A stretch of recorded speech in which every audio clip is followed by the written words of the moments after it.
حضرت یوسف کی مکمل داستان۔ ابتدا ایک خوبصورت خواب۔ حضرت یوسف علیہ السلام حضرت یعقوب علیہ السلام کے بیٹے تھے۔ اللہ نے آپ کو بے حسن و جمال، ذہانت اور حکمت عطا فرمائی تھی۔ بچپن میں ہی آپ کو ایک ایسا خواب آیا جس نے آپ کی قسمت کا اشارہ دے دیا۔ ایک دن اپنے والد سے کہا، ابا جان، میں نے خواب دیکھا کہ 11 ستارے، سورج اور چاند مجھے سجدہ کر رہے ہیں۔ حضرت یعقوب علیہ السلام جانتے تھے کہ یہ خواب ایک عظیم مستقبل کی نشانی ہے۔ انہوں نے یوسف علیہ السلام کو تنبیہ کی کہ وہ یہ خواب اپنے بھائیوں کو نہ بتائیں، کیونکہ وہ حسد میں مبتلا ہو سکتے ہیں۔ بھائیوں کا حسد اور کنویں میں ڈالنے کا واقعہ۔ حضرت یوسف علیہ السلام کے بھائی ان سے حسد کرتے تھے کیونکہ ان کے والد ان سے بے حد محبت کرتے تھے۔ بھائیوں نے ایک سازش تیار کی کہ کسی طرح یوسف کو راستے سے ہٹا دیا جائے۔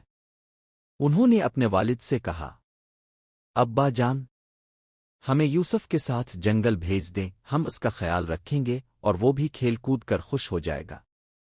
حضرت یعقوب علیہ السلام کو خدشہ تھا کہ جنگل میں کوئی مصیبت نہ آ جائے، لیکن بھائیوں کے اصرار پر وہ مان گئے۔ جنگل پہنچتے ہی بھائیوں نے یوسف علیہ السلام کو پکڑ لیا اور ایک گہرے کنویں میں پھینک دیا۔ وہ رو رہے تھے اور مدد کے لیے پکار رہے تھے، مگر بھائیوں کے دل سخت ہو چکے تھے۔ پھر انہوں نے ایک بکری ذبح کی، اس کے خون میں یوسف علیہ السلام کی قمیص رنگ دی اور والد کے پاس لے جا کر کہا، ابا جان، یوسف کو بھیڑیا کھا گیا۔ حضرت یعقوب علیہ السلام نے قمیص دیکھی مگر خاموش ہو گئے اور صبر کیا۔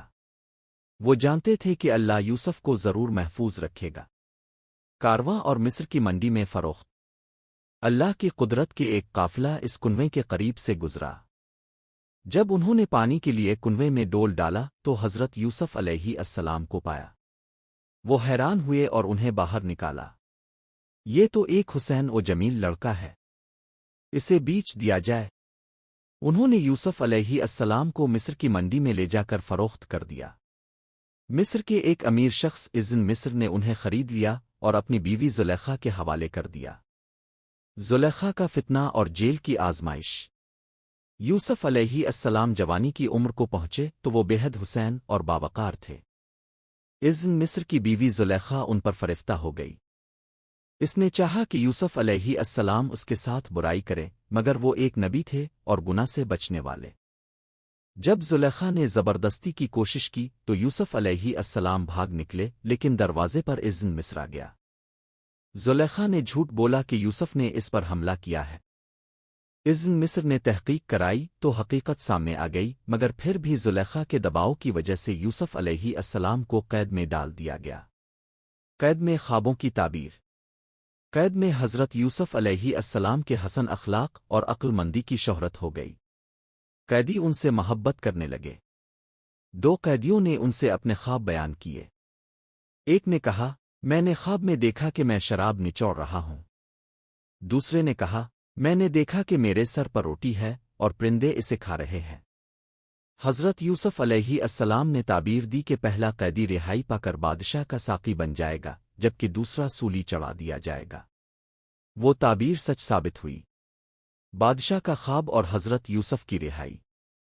کچھ عرصے بعد بادشاہ نے ایک خواب دیکھا کہ 7 موٹی گائیں ہیں جنہیں 7 دبلی گائیں کھا رہی ہیں، اور 7 ہری بالیاں ہیں اور 7 خشک۔ بادشاہ نے درباریوں سے تعبیر پوچھی مگر کوئی نہ بتا سکا۔ ساقی کو یوسف علیہ السلام یاد آئے اور بادشاہ نے انہیں بلوایا۔ حضرت یوسف علیہ السلام نے فرمایا، یہ خواب 7 سال کی خوشحالی اور 7 سال کی قحط سالی کی نشانی ہے۔ قحط کے سالوں کے لیے گندم ذخیرہ کر لو۔ بادشاہ یوسف علیہ السلام کی عقل مندی سے بہت متاثر ہوا اور انہیں وزیر خزانہ مقرر کر دیا۔ بھائیوں کی آمد اور معافی۔ قحط کے زمانے میں حضرت یوسف علیہ السلام کے بھائی غلہ لینے کے لیے مصر آئے۔ وہ انہیں پہچان نہ سکے مگر یوسف علیہ السلام نے انہیں پہچان لیا۔ انہوں نے چالاکی سے اپنے بھائی بنیامین کو اپنے پاس رکھ لیا۔ بھائیوں نے التجا کی تو حضرت یوسف نے کہا، کیا تمہیں یاد ہے کہ تم نے اپنے بھائی یوسف کے ساتھ کیا تھا؟ تب بھائی خوفزدہ ہو گئے اور معافی مانگنے لگے۔ حضرت یوسف علیہ السلام نے فرمایا، آج تم پر کوئی الزام نہیں، اللہ تمہیں معاف کرے۔ پھر انہوں نے والد کو بلایا اور حضرت یعقوب علیہ السلام کا بینائی لوٹ آئی۔